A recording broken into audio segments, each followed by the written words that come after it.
Bonjour à tous, bonjour à toutes, bienvenue sur Le Grand Changement. Ce soir, je réaccueille pour la communauté Anna Joanne. Salut Anna Joanne. Salut, Tu vas bien? ça va et toi? Ouais, super, merci beaucoup. Eh bien, on est heureux et heureuse de vous accueillir sur Le Grand Changement. Et vous pouvez nous dire si vous nous voyez bien, si vous nous entendez bien, si le son et l'image sont bons, pour qu'on sache que tout fonctionne au mieux pour vous, pour que vous puissiez profiter de la médiumnité. Alors, c'est quoi la médiumnité, Anna Joanne? La médiumnité, selon moi, c'est Oui. le fait de pouvoir communiquer avec les énergies Ouais, invisibles, les énergies, enfin, ce monde qui nous entoure, les euh, entités. les entités, les défunts, mais pas que. Aussi, il y a la nature, il y a l'émotion aussi. L'émotion est une énergie. Donc, pour moi, ça, c'est vraiment bon, la base d'un médium, effectivement, c'est de parler c'est de communiquer avec les défunts. Mais les défunts sont composés d'énergie, donc on est capable de communiquer avec toute forme d'énergie. Ok, donc toi, tu es médium. Oui, ouais, ouais. Tu veux nous parler un petit peu de ce que tu fais, de qui tu accompagnes? Alors, de ce que je fais, ben, en fait, depuis plus de 15 ans, j'accompagne les personnes en guidance, c'est-à-dire en lecture d'âme ou en voyance. Ça va dépendre, en fait, la problématique de la personne.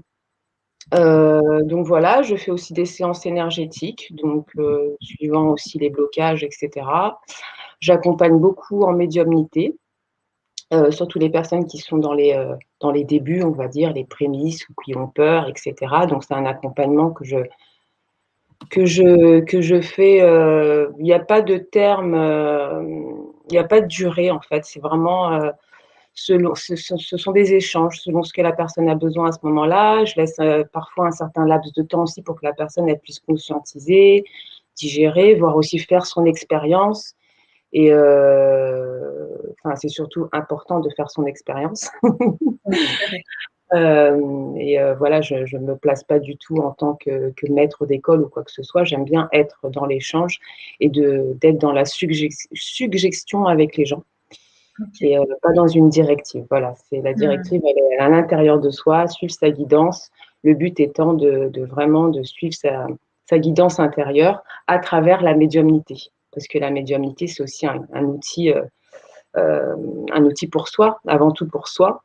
Mhm. Parfois, on en a peur. Enfin, moi, je sais que à mes débuts, j'en avais très très peur. Donc, c'est déjà aller dans ces profondeurs, voir pourquoi est-ce qu'on a peur, qu'est-ce qui fait écho en nous, etc. Et puis, une fois qu'on traverse ces zones d'ombre et puis qu'on fait aussi l'expérience d'entités du bas astral, on va dire, et puis lumineuse aussi, bah, on se découvre. Ça nous permet de se découvrir aussi, d'apprendre beaucoup sur soi.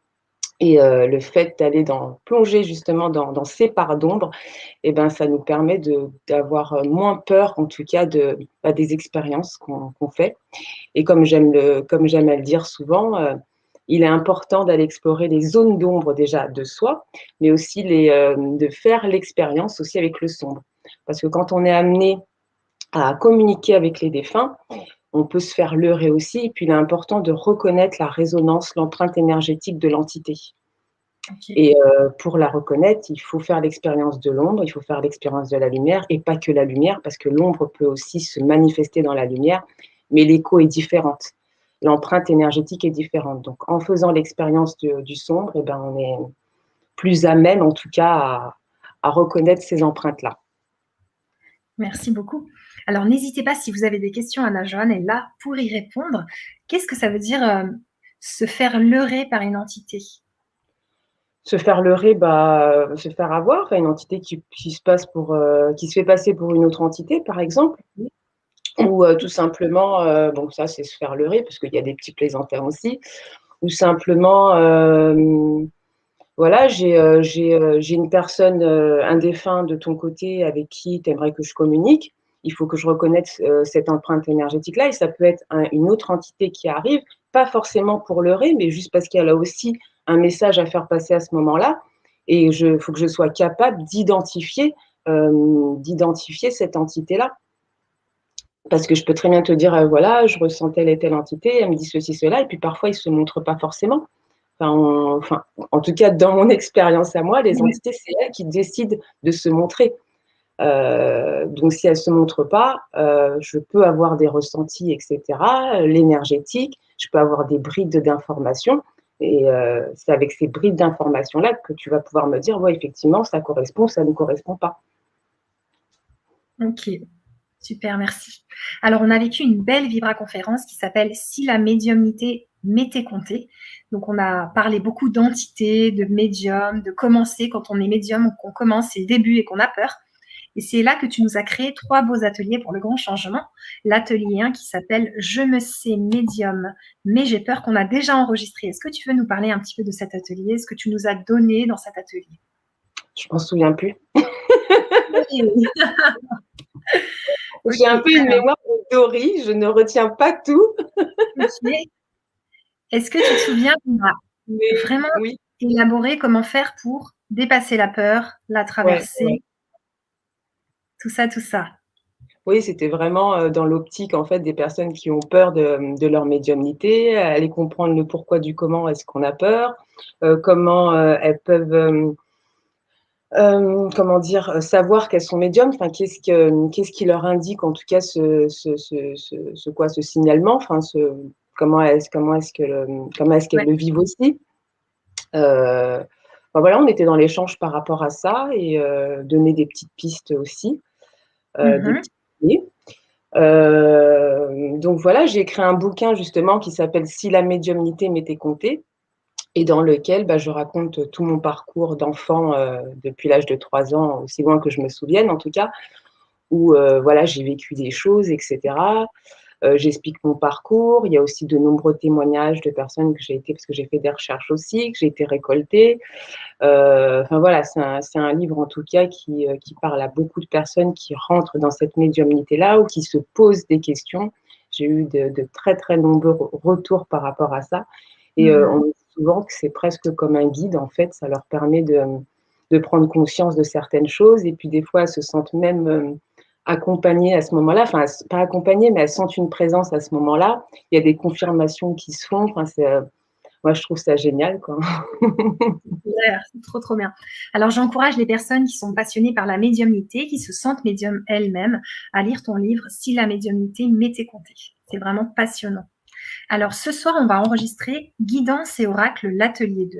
Ce sont Ouais. des ateliers qui sont disponibles à vie. Vous pouvez vous les procurer à tout moment. Alors, parle-nous de Guidance et Oracle. Qu'est-ce qu'on va faire, Anna-Joanne? Et ben, on va parler des jeux de cartes tout simplement, bah, tout ce qui est, enfin, en tout cas moi les jeux que j'utilise. Alors je suis plus oracle que tarot, mais on va parler un peu Mmh. des tarots aussi, enfin s'il y a des questions en ce sens-là, même s'il y en a pas, j'en parlerai brièvement. Parler aussi bah, les personnes par exemple qui débutent, quel genre de tarot, enfin c'est toujours selon moi par rapport à mon expérience, quel genre de tarot j'ai pris ou oracle je me suis procuré il y a 10-15 ans de ça et voilà que j'ai commencé à cheminer.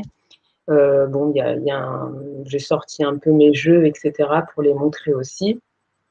Heu, Pourquoi est-ce que j'ai acheté ces premiers jeux-là? Qu'est-ce que j'aime dans l'oracle, enfin dans les oracles? Qu'est-ce que j'aime dans les tarots? Comment est-ce qu'on peut utiliser, les jeux divinatoires comme un en fait, pour moi, c'est un outil de prolongement de soi, hein. C'est qu'à la base, on n'en a pas besoin. OK. Mais bon, comme il y a le mental et cetera, donc c'est un outil extérieur à soi, on va dire ça comme ça, qui nous permet en tout cas de faire travailler nos intuitions, nos ressentis, nos perceptions. Et puis on se rend compte au fur et à mesure du temps, qu'en fait on n'en a pas besoin, que tout est à l'intérieur de nous. Moi aujourd'hui, je les utilise encore parce que je suis fan. En fait, je suis une mordue, j'en ai, je sais pas combien, mais c'est comme les livres et les plantes. J'en ai Oui. plein, plein et OK. je trouve que c'est beau et puis ça dit tellement de choses. Il y a les couleurs, il y a les mots, il y a le symbolisme, il y a les petites phrases, bon certains vont utiliser le livret, moi j'utilise plus, mais bon, quand on débute, le livret est pas mal aussi, mais on se rend compte que ça, Ferme. comment? Ça ferme un petit peu? Oui, enfin, ça ne permet pas d'exploiter complètement son potentiel. Ça nous reste, enfin, on reste dans des cadres, en fait, je sais pas comment est-ce que je peux appeler ça, mais c'est très protocolaire pour moi. Et on a besoin, enfin l'intuition, elle a besoin de s'exprimer, de s'expanter, on a besoin de se découvrir, on a besoin d'exprimer. Et puis les jeux, c'est comme lire une histoire. Au final, enfin moi, c'est comme ça que je le perçois. C'est une forme de BD. Et puis il y a une histoire qui en imbrique une autre. Enfin, on peut faire un tirage, par exemple professionnel, et puis on se rend compte, ben voilà, ça parle aussi sentimental. Ça, enfin, voilà, il y a plein de choses qui s'imbriquent dans un tirage. Mmh. Même avec une seule carte, on peut découvrir beaucoup de choses. Et c'est vraiment laisser son enfant intérieur, j'ai envie de dire quelque part, de la créativité de son enfant intérieur. Qu'est-ce que l'enfant ressent? Qu'est-ce que l'enfant voit? Comment est-ce qu'il perçoit la couleur? Euh, qu'est-ce qui vibre en lui quand il lit le message? Enfin voilà, voir aussi comment communiquer aussi à travers les oracles avec ses guides, par exemple, parce que c'est tout à fait possible de recevoir un message avec quasiment tous les oracles, je pense, hein. Bon, moi, j'utilise certains oracles, mais je pense que voilà. Et puis voilà. OK, c'est génial, c'est trop cool. Eh bien, pour tous les passionnés de médiumnité, je vous invite à nous rejoindre en cliquant sur le lien que je viens de mettre dans le chat. On a des bonsoirs, on a Afifa qui nous dit bonsoir Anna et Annelise, les oracles sont des outils passionnants, éclairants et lumineux. Bonsoir Afifa. Et oui, je suis d'accord avec toi. Passionnant. C'est clair. Alors, donc, je vous rappelle que les ateliers sont disponibles à vie. L'atelier 3, développer son canal médiumnique. Tu nous as parlé des sons, des mantras, des chants, de la nature. Qu'est-ce qu'on va vivre dans cet atelier? Bah oui, c'est aussi se reconnecter à soi. C'est toujours une question de reconnexion à soi-même, que ce soit à travers les mantras, que ce soit à travers les méditations. Il y a toute forme de méditation. On n'est pas obligé de rester allongé ou en mode lotus, Bouddha, et puis on attend que ça se passe. Il y a bah, moi, je sais que je médite même en faisant ça peut paraître un peu bizarre, mais je médite en faisant le ménage chez moi. Oui. Parce que je suis dans un état je suis bien en fait, et puis le fait de nettoyer ton intérieur, et ben tu nettoies aussi l'intérieur, enfin, à l'intérieur de toi-même. Enfin, tu te sens bien, tu respires. Moi, quand je fais le ménage, voilà, je chante, j'attrape le balai. Enfin, c'est une forme de bien-être. C'est pas de la méditation au machin, mais la méditation pour moi, c'est un bien-être. C'est être aligné avec ce que tu fais, c'est être dans le moment présent, d'être conscient. Voilà, tu allumes le robinet, puis tu entends la goutte d'eau, enfin l'eau qui tombe, tu n'es pas là en train de penser à autre chose, ouais, j'ai des courses à faire. C'est vraiment être dans le moment présent, c'est apprendre à vivre chaque instant comme ça de manière présente. La nature, je l'ai déjà dit, mais voilà, aller embrasser les arbres, il y a plein de choses, enfin tout ce qui nous fait du bien, tout simplement. C'est vraiment pour moi l'état méditatif, c'est ce qui nous fait du bien. C'est pas forcément chanter ou écouter un son. Il y a ça aussi, hein, méditation guidée, c'est très bien aussi. Mais on a tellement d'outils autour de nous, et je pense que ces outils-là, on peut les utiliser à partir du moment, enfin, prendre les outils avec lesquels on se sent bien, tout simplement. Ok, merci beaucoup. Eh bien, on va aller vivre guidance et oracle très bientôt. Déjà, si vous avez des questions, n'hésitez pas à les poser. C'est vraiment maintenant ou jamais. Après, on y va. Et donc, dans guidance et oracle, quelqu'un qui a envie de pratiquer les cartes, mais qui ne se fait pas confiance, est-ce que ça va l'aider à oser vraiment interpréter les cartes avec son ressenti? Bah oui, je pense que ça peut aider, même le faire entre amis, par exemple. Entre amis, ou même avec des personnes qu'on ne connaît pas, c'est encore le meilleur moyen d'apprendre, de découvrir qu'effectivement, il y a une potentialité, il y a quelque chose. De toute façon, on a tous quelque chose à l'intérieur de nous. Après, c'est inné ou ça se développe au fil du temps. Moi, je sais qu'à l'époque, je parais vieille quand je dis ça, alors que Ouais. je ne suis pas si vieille que ça, mais bon. Je sais qu'à l'époque, alors nous, c'était les forums ésotériques. Alors, je ne sais plus si Ok. ça doit exister encore, mais c'était très, très forum ésotérique. Et donc, moi, c'est là-dessus que j'ai commencé à faire mes premiers pas de bébé, et où j'étais confrontée à des personnes que du coup, je ne connaissais pas. Donc, il y avait vraiment comment ça s'appelle? la partie ceux qui s'initient, les novices, etc. Donc ça nous permettait, nous, que ce soit en ressenti photo aussi, avec les jeux, etc., de nous entraîner entre personnes novices ou même des experts, des personnes un peu plus confirmées en tout cas. Et puis petit à petit, on se rend compte que voilà, même à distance, il y a des choses qui se passent. Entre amis, ça m'est déjà aussi arrivé les premières fois, ça peut secouer parce que des fois, il y a des révélations, on ne s'y attend pas et puis des fois, on peut être maladroit. Moi, je sais qu'à l'époque, j'étais très maladroite, je n'avais pas de rondeur non plus. D'accord. Je disais ce que je voyais. En plus de ça, j'avais mon bouquin à côté, donc ça dit ceci, cela, machin et un. Et la personne en face, elle ne s'entend pas forcément à certaines révélations aussi. Puis toi, tu es tellement dans l'apprentissage et puis de voir si ce que tu dis parle que avec l'expérience, voilà, tu t'apprends petit à petit à prendre de la rondeur, à savoir ce que tu peux dire. Tu ressens aussi beaucoup, parce qu'il y a des choses où tu sens qu'il ne faut pas que tu les dises maintenant, que la personne elle a besoin de faire son bonhomme de chemin. Et puis des fois, tu sens qu'il faut le dire, même si ça va un petit peu agiter à l'intérieur, mais tu le ressens. C'est vraiment tout se passe encore une fois à l'intérieur. Il n'y a pas de secret. Mmh. Donc, ça veut dire que tu reçois des informations, mais Ouais. tu sens aussi que tu ne dois pas les dire, c'est ça? Oui, oui, oui. Je pense qu'on fonctionne un peu tous pareil, médium ou pas. En tout cas, moi, je sais que je fonctionne comme ça. Je ressens, je ne saurais pas l'expliquer. Il ne faut pas me demander d'expliquer comment est-ce que je sais que je ressens, etc. C'est je sais, point. Je ne peux pas l'expliquer. C'est tu sens que l'information arrive, tu as l'information et tu sens que si tu dois la révéler ou pas. Et même à travers les cartes, il y a certaines choses où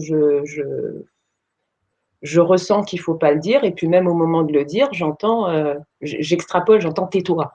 C'est pas tais-toi, mais voilà. C'est chut. Pas prête, soit la personne n'est pas prête, etc., ou il faut du temps, ou elle va le découvrir d'elle-même. Donc, tout n'est pas à dire non plus. Puis chacun doit aussi faire son expérience. Et puis voilà. Nickel. Et ben, c'est parti. On va aller vivre guidance et oracle tout de Ça suite. marche. C'est parti. On vous invite à nous rejoindre pour vivre ces moments forts, pour découvrir votre médiumnité